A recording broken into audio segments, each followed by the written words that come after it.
All systems go. Clear for liftoff.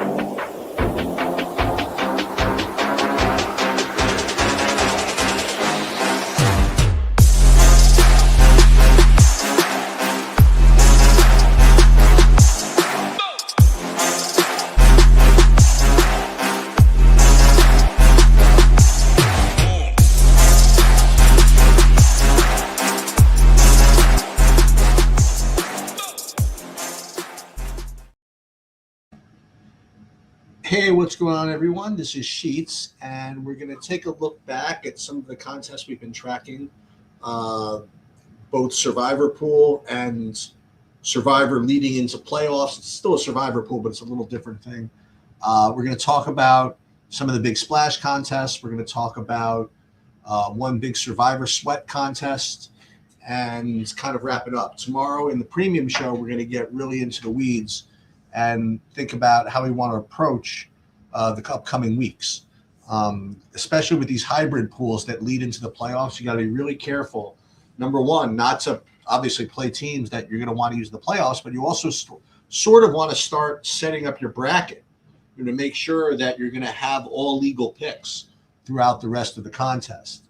That's something that we're going to really get into when we talk about the NCAA basketball Survivor bracket Survivor Pool stuff when it gets into March. And this is a really good preview of that, specifically with the college football pool, college football playoff Survivor Pool, which we're also going to talk about. But we're going to get more into that tomorrow. I just want to kind of go over some results and guys that we're kind of tracking here and sweating. First of all, this is the big splash here. We have a couple of people in our Discord that are in this, and we also have a couple of pretty sharp players in general that are in this.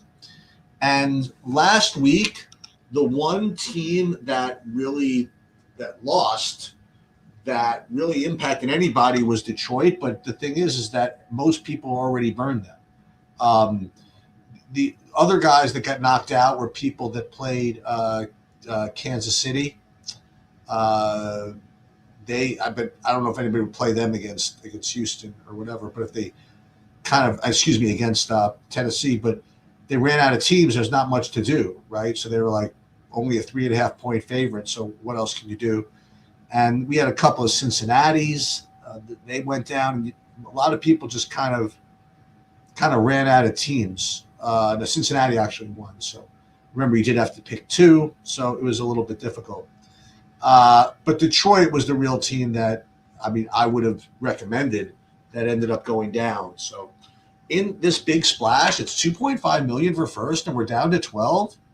And I want to go over who everybody used last week. So Trock went with Philly, Houston, which is kind of chalky. Luke Wynn with New Orleans, Houston, which was kind of chalky. Pete Tars went with the Atlanta, but it was because he had no choice, right? So all these people with Houston, they had to do this. So with Houston burned, had to do this. So Kubert went with Atlanta. And then it's Hyundai. He had Houston available, it looks like. Oh, he played Houston, New Orleans. AJ Parasum, he had Houston available, so he played them. And he went with San Francisco instead of Philly, which was an interesting decision. He was able to push Philly out to 18, which is may or may not be sharp. We're going to see a Philly actually. Oh, no. I was about to say we're going to see a Philly actually needs to play for something in 18, but he actually used them last week. And as I'm mentioning, a lot of these decisions are kind of made for us at this point. Chewy went with Philly and New Orleans. Obviously, he didn't have Houston available. Elusive did not have Houston or San Francisco available, or Philly, so New Orleans, Atlanta. Plastic Dub, who we've been tracking, again, he's my favorite player because, again, in Week 14, he went and used New Orleans and Tennessee, who were the two big underdogs on the slate, and got mass leverage, so he's the guy I'm actually rooting for. And he advanced with Philly and Houston. And then you have K-Dubs with 2 entries, very nice. One, and he went for max diversification. I don't know if it was on purpose or not. Yeah, so this one had Houston available, so he used them. This one didn't have Houston available. So again, everybody was really just dropping their top picks here. And Eric got away with the Minnesota New Orleans, which was nice. And yeah, so all these people advanced. And now we're at week 17, which is, I mean, it's going to be really, really nasty. You got to pick two teams, and there aren't a lot of favorites. I mean, like, I'll just take a quick look at it, and then we'll get into it more tomorrow. But here's the availability report. Let's see, like, which favorites or even people have. Like, the Bears are an underdog, the Chiefs are an underdog, the Colts are an underdog, the Saints are an underdog. Like, almost everybody here. Pittsburgh is a favorite. Okay, that's something. Dallas, they're a big favorite. So they're going to have to get used here. And then Tampa, we'll have to take a look at their situation. And then you're at Tennessee as a small underdogs in New Orleans, I guess. You got the Raiders. Oh, the Raiders are going to have to be popular. They're, I think, a 1.5-point favorite against the Giants. Not to mention the Giants are only a 1.5-point underdog to the Raiders. But this is going to be the nuts. So we'll get into this. So, well, the nut team that everybody's going to have. So Bengals at -7 this week are available to 92% of the people. This it's very possible they end up 100% owned. Well, it can't be 100 because one person used them. It's going to be very difficult for people with Cincinnati not to use them. So it looks as though the two main teams, I guess, are going to be Dallas and maybe Cincy. We'll see. We'll get into that in later on, but it's very fragile coming into the last 2 weeks. You run out of teams. It's rough. All right, that's going to be the splash 2.5 milli. This is the high stakes Survivor Revival. I bring this up not because it's particularly interesting. I mean, it's your 82 people left, which means it's going to have like an enormous chop. But nonetheless, we have our ToeTagginTambo in here, who is just kind of dropping his top favorite teams, and we'll get into it tomorrow, but he's got a pretty kind of nut run out to get through. So he's going to be in a position probably where he just has to root against other people. So, I mean, like, for example, I want to just see really quickly how many New Englands are available here. Only 33? Yikes. And they're all going to play him. I mean, everybody. Why wouldn't they? So that they're all going to play them. So they're going to be 40% owned, but it's still going to be good EV to play them. So this one will be an easy one to project, but we'll get to that. But good on ToeTagginTambo. I mean, even if it chops, what?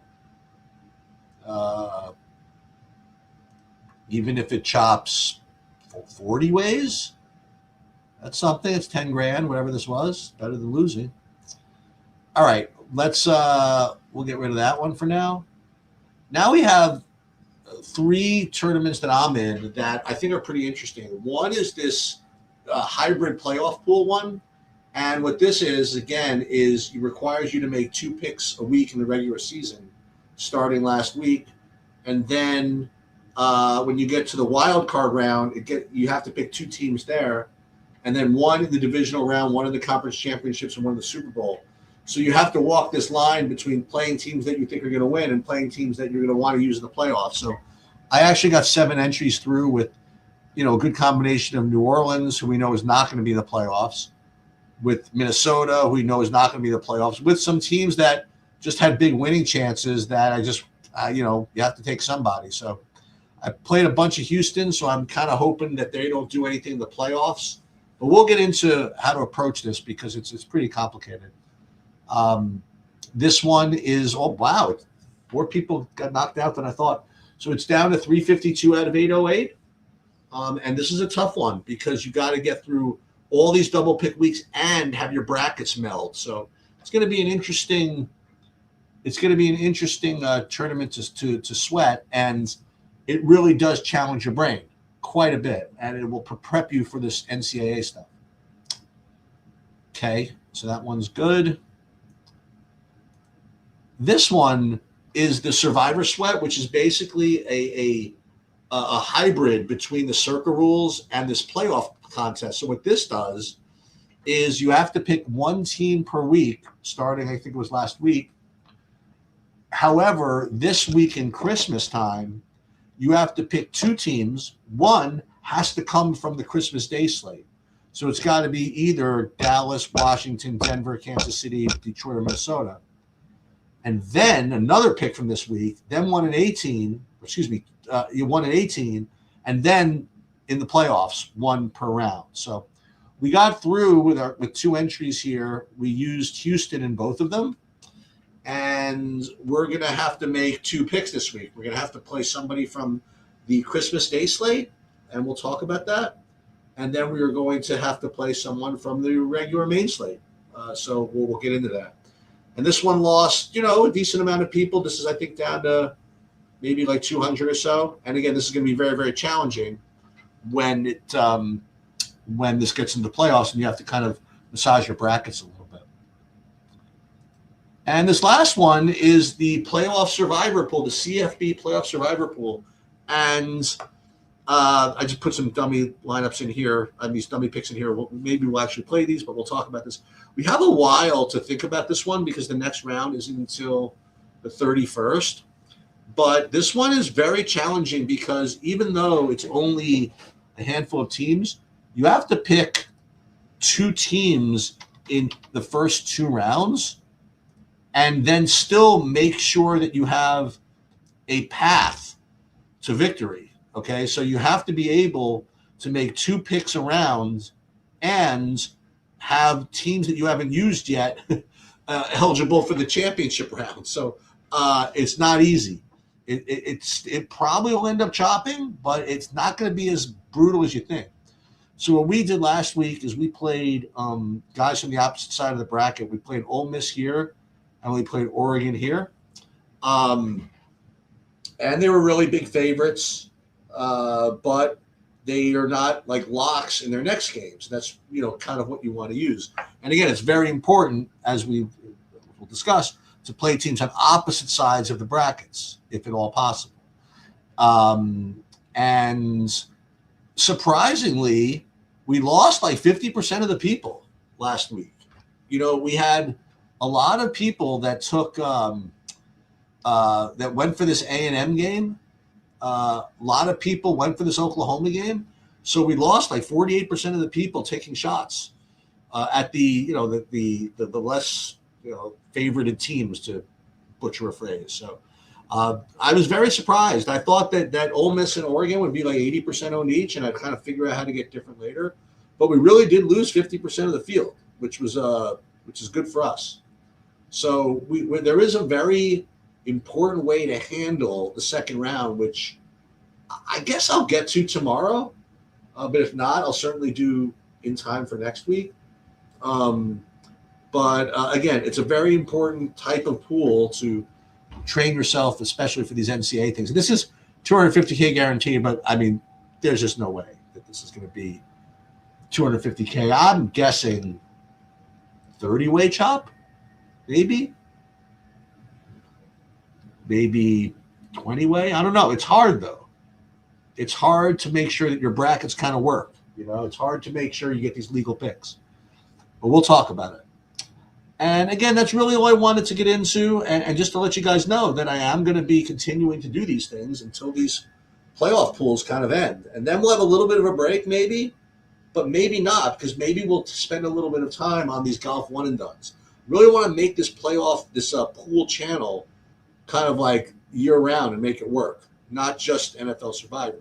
Because again, this I'm saying this like every single week, but this NCAA Survivor pool thing is insane. And we'll get to that when we get to it. All right, that's going to do it. Tomorrow I'm going to get more deep into the weeds with this stuff. And that's it. Good luck.